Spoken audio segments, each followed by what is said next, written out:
Say you like to draw. Specifically, say you like to draw sports cars. What about the spoilers in the back?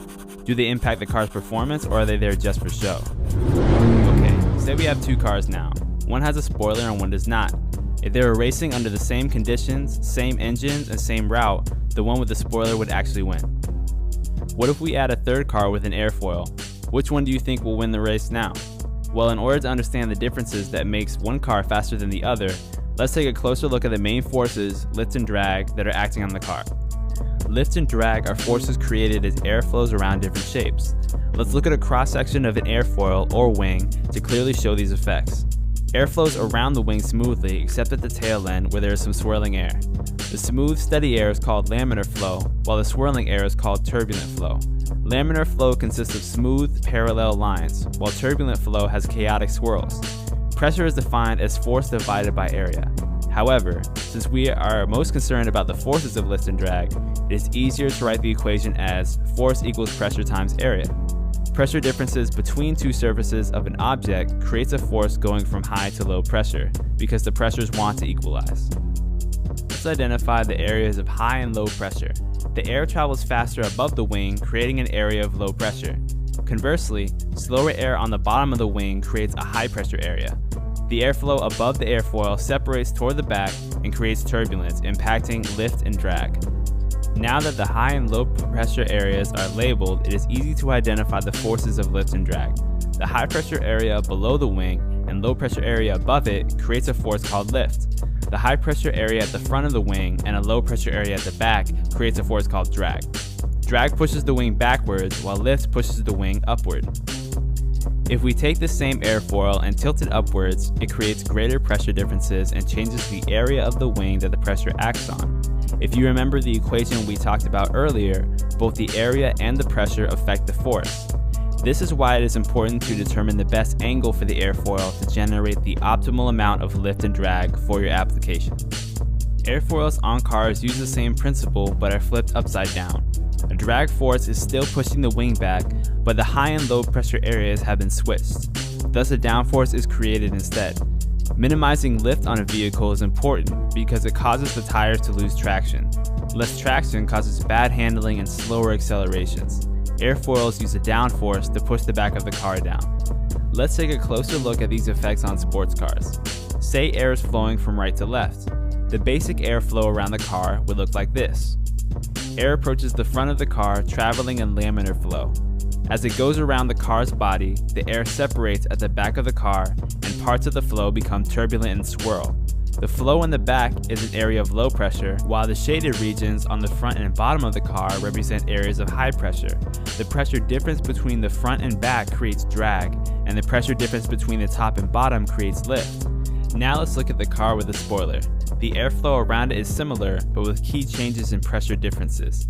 When the air hits the spoiler, pressure builds up, causing a decrease in lift. The flow is then deflected upward, which increases drag. However, the advantage of less lift is greater than the disadvantage of more drag, so the spoiler will improve the car's performance. Instead of using spoilers, we can use an airfoil that decreases lift without increasing drag.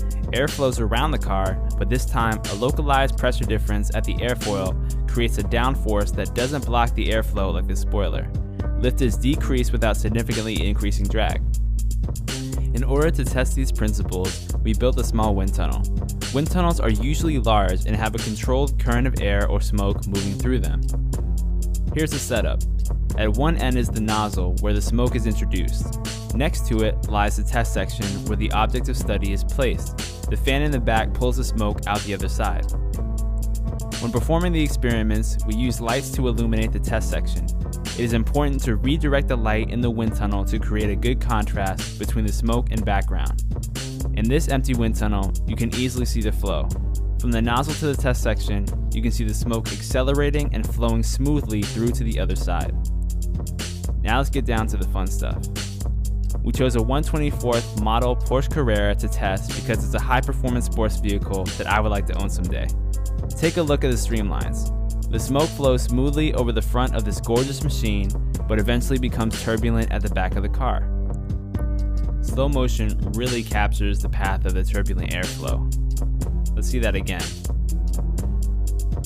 Nice. Next, we tried looking at the effect of a spoiler on the Carrera and how it blocks the flow over the rear of the car to create a high pressure zone. Air flows over the top of the car and eventually hits the spoiler. After hitting the spoiler, the air is deflected in two directions. Some of it swirls backwards, while the rest is redirected upwards. The redirected air leads to a lower pressure zone behind the car, which can increase drag. However, the deflected air that creates the high pressure zone over the trunk reduces the effective lift with a downforce. In other words, your car will be able to accelerate faster and handle better. Next, we have an airfoil that demonstrates the effects of pressure difference and their relation to lift and drag. The smoke sticks to the airfoil until it separates near the tail. The area under the flow separation is lower pressure because there are only small amounts of air there, which causes the air above it to expand and fill the space, creating turbulence. The slower airstream moving under the airfoil creates a higher pressure zone. We can see a cooler visual when the airfoil is tilted and the effects of the airflow become more pronounced. The flow over the top of the airfoil expands into a bigger area, creating more turbulence and low pressure zones, while the bottom of the airfoil blocks a greater area of the airflow, leading to higher pressures. Drag and lift change dramatically compared to the airfoil with the low angle of attack. You can experiment with the effects of lift and drag by sticking your hand out a car window and adjusting the angle. Now let's get back to the sports cars. Here we have a Lamborghini Diablo for your viewing pleasure. It features an airfoil on the back that acts like an upside down wing. This creates downforce without significantly impacting drag because it allows the air to flow around it instead of blocking the flow like a spoiler. In slow motion, you can easily see the flow separating when it hits the airfoil and that the turbulence occurs further away from the rear of the car compared to the Carrera. Back to the drawing board. Let's review what we've learned about tricking out sports cars. We found that an airfoil provides the best solution to decrease lift and drag on your car.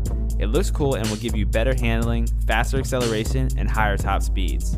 Now we can clearly see that if these three cars were to race along the same track under the same conditions, the car with the airfoil would win because of superior aerodynamics. The one with the spoiler would place second. Fun fact, at 130 kilometers an hour, F1 cars can generate more downforce than the weight of their car, allowing them to theoretically drive upside down in a tunnel. Do not try that at home.